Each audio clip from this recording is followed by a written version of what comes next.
This is Bob Walsh from Sound Coaching. This show is sponsored by the Connecticut Institute of Finance. At Sound Coaching, we try to help our clients get to the next level of their financial life. But when you work with individuals, financial planning is just that. It's truly planning. It's not about doing something or buying something or trying to just come up with some answer for today. It's a lifelong excursion of how we get to where we are to where we actually want to be. One of the first things that we want to do when we sit with clients is actually establish what their goals are. You know, there's a difference between wishes and goals. Everyone has wishes. I wish I was skinnier, better looking, dated prettier women, drove faster cars, made more money. All these are wishes. We actually can make these wishes into a goal by actually setting them up and adding 3 different things to them. The first thing we want to set up is a time sequence. You know, if I told you I would like to lose weight someday, that would be a wish.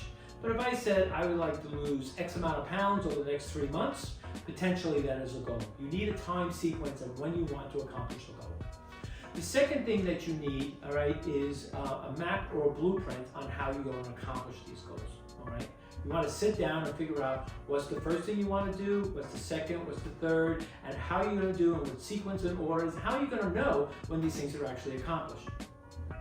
The following thing that you also want to do is figure out what is going to get into your way. There's only 4 things actually that can get into your way. Your relationship with other people, your relationship with yourself, your relationship with time, and your relationship with money. This is usually either one of these things or a combination of these things that will actually blow you up that you're not able to complete your goal. It's kind of funny when you work with people on this type of thing. People, you know, feel that there are other things that are going to involve, but unless it's one of these 4 things, not that other things can't get in your way and stop you maybe from completing your goal, but you really don't have any control of those things. Like, for example, if I was going to say I want to run a marathon in 9 months, well, if I walked out my front door, slipped, fell in the ice, and broke my hip, that obviously would get in my way, but I have very, very little control over that. What we have control over, again, is our relationship with other people, our relationship with ourselves, relationship with money, and our relationship with time. In other podcasts that I'm going to be doing like this, we're going to go through each one of those and how we can see what they actually are, how they influence what we do, and how we actually can move past those things. And the last thing we want to have is basically who's our team, who are the people who are going to hold us accountable, and who are the people that we can lean on to accomplish these goals. At the Sound Coaching, we try to basically set up these 3-year goals. Now, it's arbitrary 3 years. A goal can obviously be less than 3 years. I want to graduate from college in 2. I would like to do X in 3. But I picked 3 years because we're kind of wired for it. You know, 1 year is too short to get something really life-altering usually and something done. And 10 years is kind of way too long. We tend to lose interest.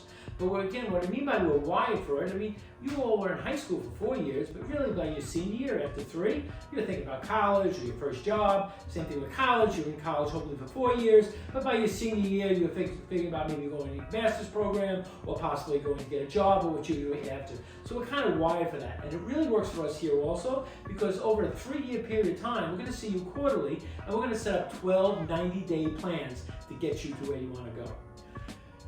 Goals should be written down, okay? It's important that these goals are actually written down.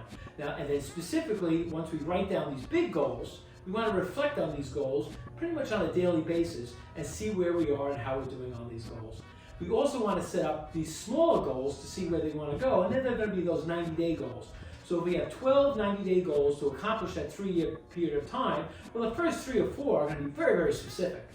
And the 12th may be a little bit more vague, seeing how we go, because we want to be able to measure, quantify, and qualify our progress on how these goals are going to do it. When we establish goals, you know, sometimes we break goals into 4 different categories. Work goals, what you want to do with your job, what it's going to look like, taste like, feel like in 3 years. Goals for our family, goals specifically for finance, and then we have a catch-all, right, for anything else you want to do. You want to write the great American novel. You want to go back and finish school. You want to lose weight. You want to become maybe a little more spiritual. Whatever that happens to be, it's kind of a catch-all. When I try to help people establish these goals, it's a little bit of a science on how we actually do this. The goals, you want to go kind of high and you want to go low. And what I mean by that is you want to go high on the goal, like a larger goal that you want to do that is kind of broad spectrum, but then you want to actually go down into the nitty-gritty of how we're going to actually accomplish it, and we call that by going low. And it's a combination of those two things, because if you're too high and it's just kind of spiritual or more idealistic or a little more vague, we're not going to do that. But if we have it just on the low side, right, where it's very specific and what we're going to do and how we're going to do it and when we're going to get done, we tend to lose interest and lose heart in it. So it has to be a combination of something that's going to inspire us to keep the goal and something that's going to get us on track. To do that, we set up these smaller 90-day goals that we actually look at to basically so that we stay on track and keep this goal in our life perspective. When we do this, we like to make sure these goals are smart, especially the 90-day goals. They have to be specific. They can't be, I want to be happier. Okay, that would not be those 90-day goals. That could be more of a part of a larger goal potentially, but even that is a little not specific enough. So the smaller goals, these 90-day goals, have to be very, very specific. They have to be measurable. We want to look at where you are now. Okay, we want to do that because we want to see where you're going to go to and how we are progressing. Again, to quantify and qualify our projection on how we're actually doing on these goals. They have to be attainable. You know, if you told me, for example, on a financial goal, Bob, I would like to pay all my debt off in the next 3 months, and I owe $80,000 of credit card debt, and I make $70,000 a year. Well, that's not attainable. That's impossible. Okay, you don't make enough to actually pay off these different debts that you have. They have to be reasonable. Well, Bob, I want to pay these $80,000 off in the next 2 years. Or 2.5 years. Well, it might be attainable. You could probably do that, but it wouldn't be reasonable. You're eating ramen noodles for the next 2.5 years, right? Everything has to be in a measured way that we do stuff in moderation. Even moderation should be done in moderation. So we want to make sure that it's a realistic way that we're going to do this. So we want to have a high goal, become maybe financially more stable, happy with our financial situation, but then we want to have specific things that are specific, measurable, attainable, reasonable, and in those 90-day goals, timely. We want to accomplish this within those 90 days. It's very important to set goals. You can't go anywhere unless you know what you're doing. You want to really sit down and sit with somebody, go over what your goals are, to figure out what they actually are, all right, and then how to accomplish them. In figuring out what they are, one of the ways I like to do this is to sit with a client, and depending on what you are doing, and again, it could be spiritual, it could be financial, it could be something for the family, or maybe something in the job. I usually have clients, they take a list of 10 goals they really would like to accomplish over the next 3 years. Things that if they were able to accomplish, that are kind of realistic and possible, you know, that in the next 3 years that we actually accomplish these things, that would really dramatically change your life, right? Stuff that's really, really important to you.